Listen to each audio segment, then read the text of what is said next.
Hey guys, and welcome back to the Unfiltered Gamer interview, I suppose we can say. Here we are with Daniel Zayas, and we are going to be playing, what is this?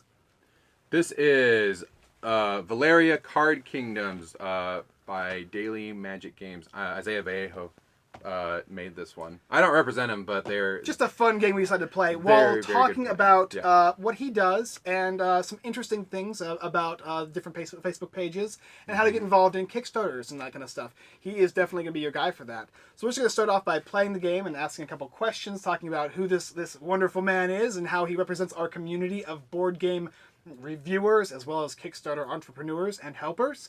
So We'll go ahead and start with the game first, and then as we start playing, I'll start asking some questions about the Kickstarter Experts program. That sounds great. So this is Valeria Card Kingdoms. This is probably one of my favorite games. It has wonderful components. It has wonderful components. I really like I consider it like a Machikoro killer. And it improves upon Majikoro because you can attack the monsters, you gain domains. It's not just collecting. And rolling dice. You're right, yeah. What's good about this one too is like you roll the dice, and if it's your turn, you do something. This is borrowed from Majikoro as well, but it does more than just that because you have extra abilities. You have an end game condition, etc. Right, with your Duke. But yeah, essentially what you do is you'll roll the dice. It's like your first turn. Roll the dice. If you have a card that matches what the dice roll is, it can. For instance, let's just say I rolled a 5 and a 6. It would be such that the 5 activates, the 6 activates, and if you had an 11 card, the 11 card will also activate. So basic math. Basic addition. Yep. Yep. And so all those would activate. And if you rolled 2 6s, all of your 6s would activate twice, right? 6s would activate twice, exactly.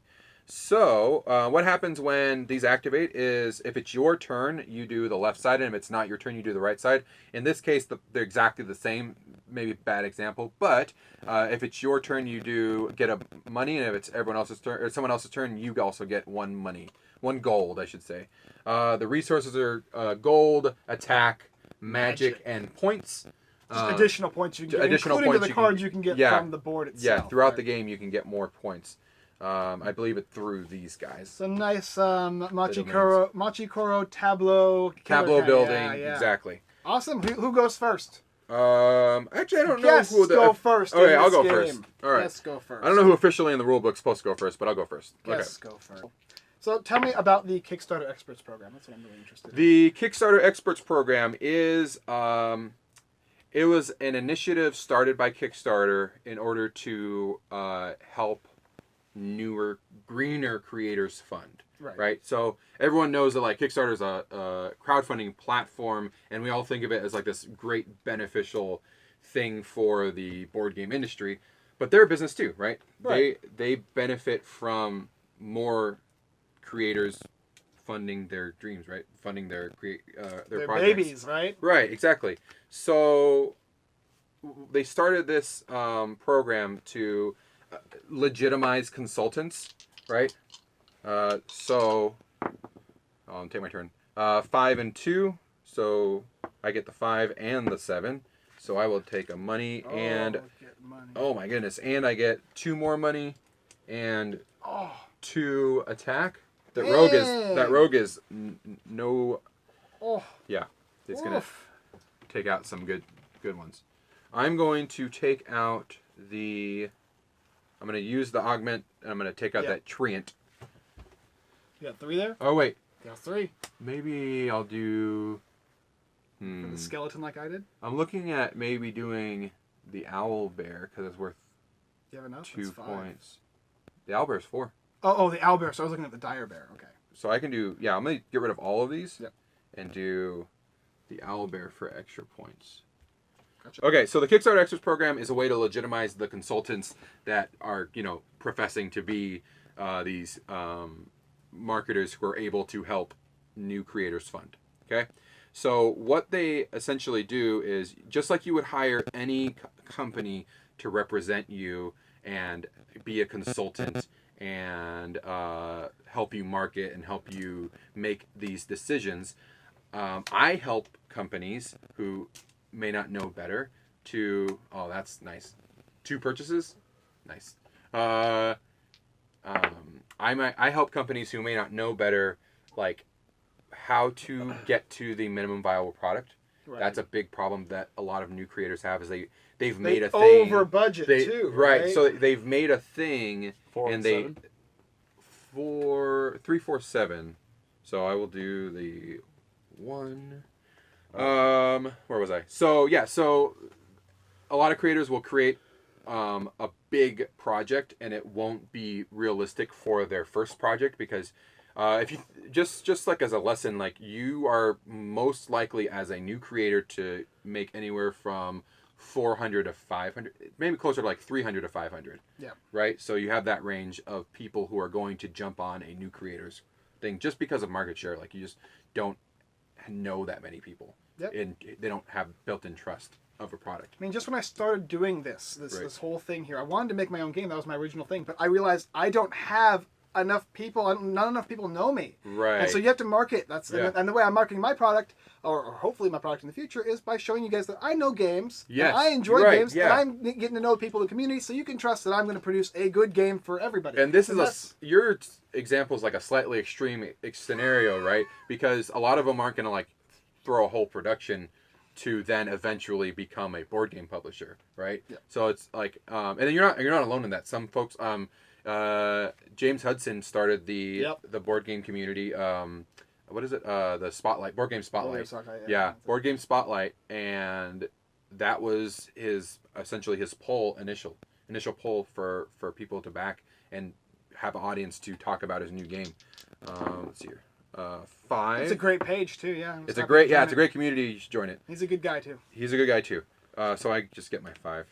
We all get one. A lot of creators will start with something big, as I said a few times now, and you need to whittle it down to the minimum viable product. Right, of course. That's what we did with Aegis, which is on Kickstarter right now. Wonderful game. Yes. We actually reviewed it as well. Yes. It is. It's what we call it. We're calling it like Pokemon meets Voltron. Yep. So essentially, like you're combining robots, just like you would in Voltron, but you have every single robot and every single combination has like these unique abilities and what they can, how they move and what they can do, how they attack, and et cetera, et cetera. But that one's on Kickstarter now. What the problem with it was from 2 prior campaigns was that they wanted to make everything in one campaign, right? They wanted to put all the content that had been created for this game, a million robots into one box. And that reflected the funding goal, because they were doing like core box then sets. You need $300,000 or something like imagine that. Right? doing a Kickstarter but trying to fund four games in one, and having to have the funding goal for that. That was really the big issue that we overcame. So we reimagined this as a 40. What did you roll? 4 and 6. Yeah, I gave you. I gotta give you one more of these guys too.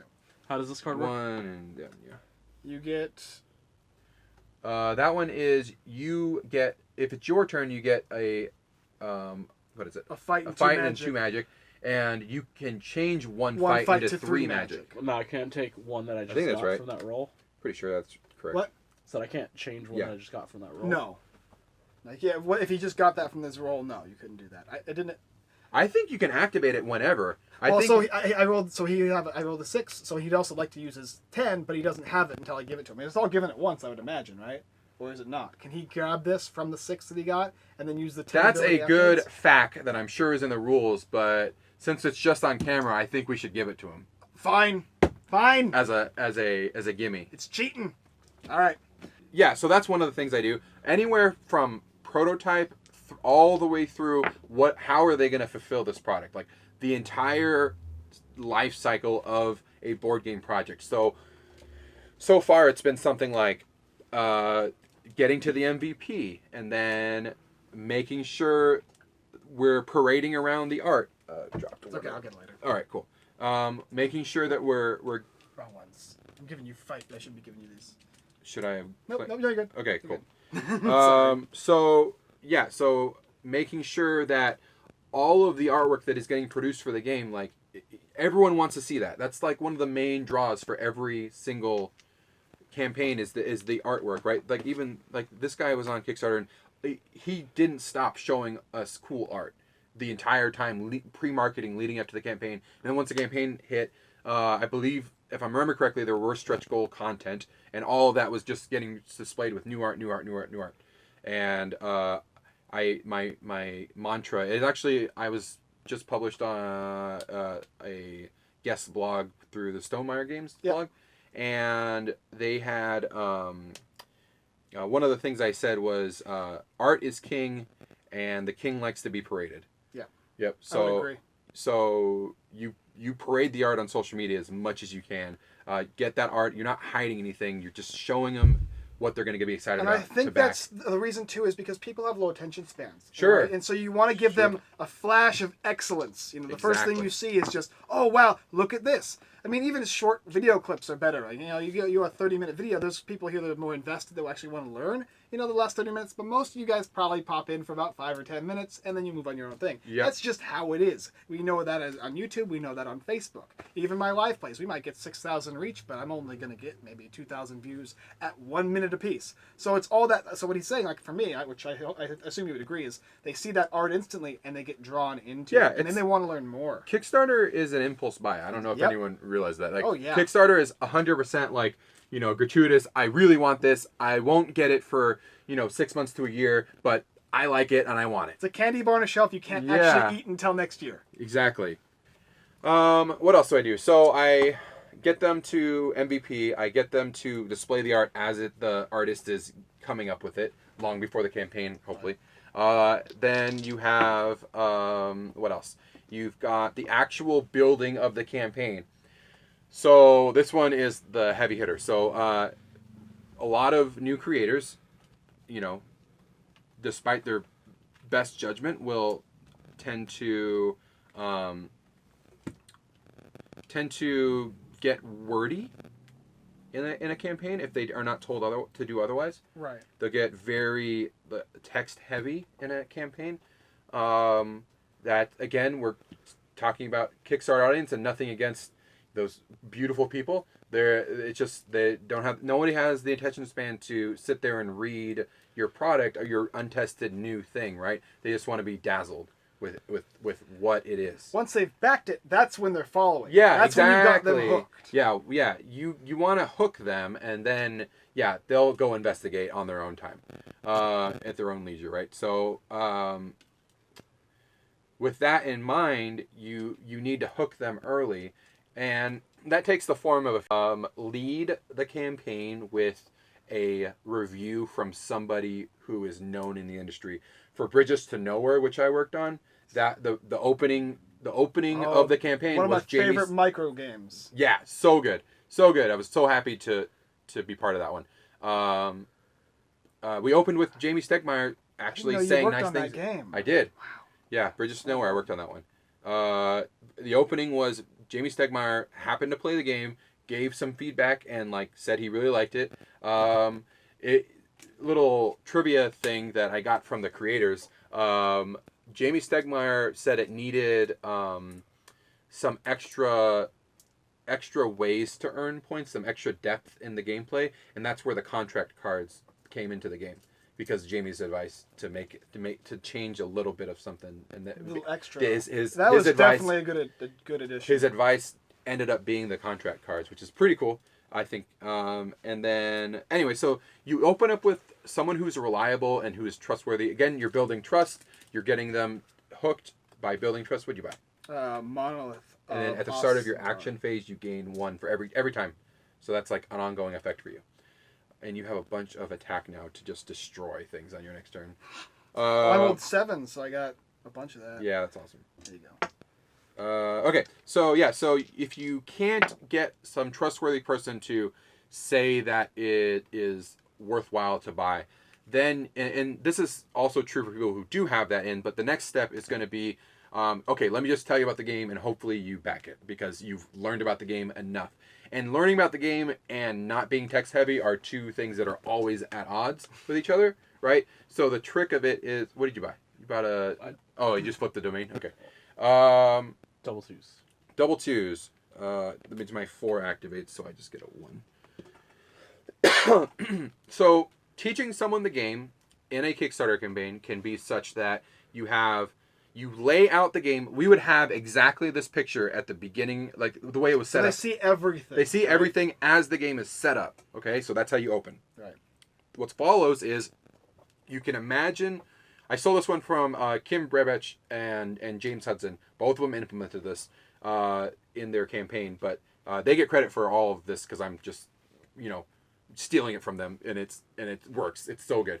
But imagine someone on their phone or on a computer, and as they scroll, each screen is framed in such a way that you are teaching them a step of the game, right. And you're also putting the artwork on display in such a large format in this. And if you have the technical ability, and you don't, I have the argument that a bad GIF is worse than a good, or how to say, a bad GIF is worse than a good picture. Oh right? Yeah. Oh yeah. Right. Yes. So if you can make them, seamless and pretty and it looks nice, then for sure go for the GIF option, right? If you can do with motion and all that. It takes a lot more effort, and sometimes you have to pay for that kind of stuff. So, you do. You should always have. If you don't make money as an artist, then you need to hire an artist. Editors too. And editors do not write your own rules. Yeah, as well. That all of those things are true. All of those things are true. Some people do get away with the rules thing if they're educated in that. And exactly. Even still, because it's your game, so it's hard for you to know that things that seem obvious are not obvious to me. That is I don't also know true. if I need to shuffle the deck or not. You need to tell me that. So, right. If you can get away with it and people are saying it's good, then you go right ahead. Yeah. But at least let somebody look over it. At least absolutely, 100%. Okay, so all right. And now I have this for ongoing effects. So basically, though, and right now people can go and talk to you and ask you and go to your website. Absolutely. So now that we've exhausted, before building campaign, also fulfillment and shipping and all the other stuff, making sure your MSRP is correct. I do that as well. That is all based on request for quotes and getting a landed cost and doing a per unit cost once you have the landed cost. A lot of math involved, but there's ways to, makes it work. And then what else? So you can go to Zayas.com, so DZAYAS.com. It'll be somewhere. It'll be like one of those sing-along things, yeah. as I say it. Okay, and then what else? There's a contact form on there that you can use. I use Calendly, which is like a scheduling app, and you can essentially book. I saw it on your site. You can there's literally just different sites, different dates, and then the ones different that are dates and booked, times. the ones that are booked you don't get, but the next one you choose, you just do your thing, and then he gets it, right? Yeah, that's essentially nice and easy. You have to have a prototype for this to matter. That's like the minimum requirement that I have. You have to at least have a working prototype, and then you can essentially I'll give you a free 60-minute consultation, and just talking to them about their game. You essentially, in the consultation, you actually will teach me the game, like on the Skype conversation. You actually teach me the game, and then I'll give you feedback on whether I think it's ready for market or not. Some aren't, and that's fine. That just means it needs more development, and I give advice based on that. Who to contact? Yeah, exactly. Who to contact and for development, and also where if it is ready, like if it's progressed so far. And honestly, prototype's the minimum. But like I was contacted for Manaforge like halfway through their campaign. I don't do that anymore. It's a very, very tough order to fill. If you have already clicked launch, I've stopped that. You can't do that because it's so hard. Like I'll get emails saying like, "Hey, my campaign stalled. Like, how do I market my game?" I was like, "Well, you go back in a time machine and you take back 6 months and we can maybe do something with it, right?" But that's an exaggeration because even to the point of like, "Hey, I'm launching in a month or I'm launching in 2 months," that's fine too. Like I can work with that even and hopefully the art's done by then and prototypes have been made and we can find the right people. I speed up a lot of conversations because it's human nature. Like manufacturers are comfortable with who they know, right? So if I talk to them all the time, You've right. been around enough. They know you. They Yeah, trust you. exactly. They're going to get your stuff done because they know that you're going to keep coming back to them over and Versus over a again. new customer who They don't know what to expect. They don't Right. know if they're going to get... You know, Right. And also, like, they appreciate... What you know, who you know, right? A lot of the RFQs for manufacturers are flawed because they don't present it to the manufacturer in the right way, right? No. So like they're asking for all these like random things that aren't necessarily specific enough for a manufacturer to make good decisions out of, right? Yep. But I help them get to that far so that the manufacturer can then speed up that process as well accurately, right? And get you a good RFQ. Anyway, that is what I do as the Kickstarter expert. Yeah, Awesome. that's the No, program. that's great. So people can just go to your site and schedule it. Yeah. If you've got a, so basically, if you've got a game, if you've been watching this, then that's what you want. It's all about talking about him and what he does. And if you're interested in his product, which is basically himself, Myself, then, as a consultant. then you there's a certain price you have to pay, and Yeah. and then you set your campaign up with you. And also, if the game doesn't fund. Yeah, so I'll actually get into that. It's I'm very transparent about this, and anyone who you talk to who is a consultant usually is very transparent. What a lot of the Kickstarter experts on that list, they'll usually charge an upfront fee, and then on top of that, a percentage of the campaign if it funds, right? So, and the idea is they're putting their money where their mouth is because that's where if the campaign doesn't fund, then yeah, maybe you don't owe them anything, right? I do it differently where all of the money that you owe me is if we fund. So everything is free. Everything is, on good faith. Because you're goodwill. choosing the game. You're saying, I'm Sure. sure this is going to do Yeah, well. no, I know I can help you in some way. mean, And this is my proof, right? Yeah, I've been doing it. Proof of concept. Kind of Yeah, I've been around the industry for 3 years now. I when I see a game, and especially if I've seen the art, even if the art needs like some touch up or some updating, like I know that it'll be worthwhile to spend my time on it. But anyway, so if the campaign, we work all of this into the actual funding goal. So even if you barely fund, you're still good to like pay me my fee and then also fulfill the game as we have worked out. So I charge $1,000 plus 5% of the Kickstarter funds, which I'm told is low for consultants. I hear 10% a lot, and I hear anywhere from like 2,000 upwards. Well, there's certain reviewers that'll charge almost that much. Just there are. Your game and that exists in the world too. These guys don't do that. They're very fair. Heavy Cardboard. Ed and Amanda, you're welcome. There you go. Here's a little shout out. Yeah, I'm a big fan of theirs. So I bought their shirt when I saw them. So. Wow. Yeah. All right. Yeah. TM. Heavy Cardboard. Okay. Cool. That's not a big deal. Yeah. All right. So that's the idea, is you're going to the site, that kind of stuff. There's a couple of other things I want to talk to you before we run out of time here. I want to talk about the 2 pages you've done, the Kickstarter Live and the reviewers' pages. So very interesting little history for people who are actually from the reviewer page, interested in checking out how it all got started. Yeah. So I believe it was I'm going to say it was 2 years ago.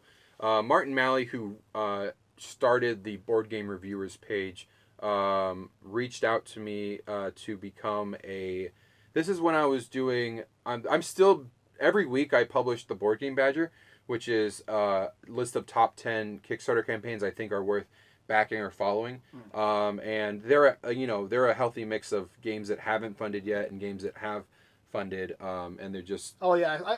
A lot of people have checked them. I'm watching them every week. It's interesting because I also do the Sunday. Kickstarter page of mine where it shows all the best games, and I may go to his site and steal all of those games and put them on mine as well. Yeah. I'm not saying I do. I'm saying that might happen, and I might be doing that with other lists as well. No, I appreciate it because it just helps them. I do a lot of the stuff on my site, and that kind of stuff is all just done to help the people. And this is what you do that helps people. That doesn't, there's nothing in it for you. It's just that's where I started. That was actually my start in the industry is making this top 10 list recurring, and I've been doing it for 3 years. Really? And there have been a couple gaps in there where I shifted away from the project, but I always fell back into it because nobody was doing this sort of.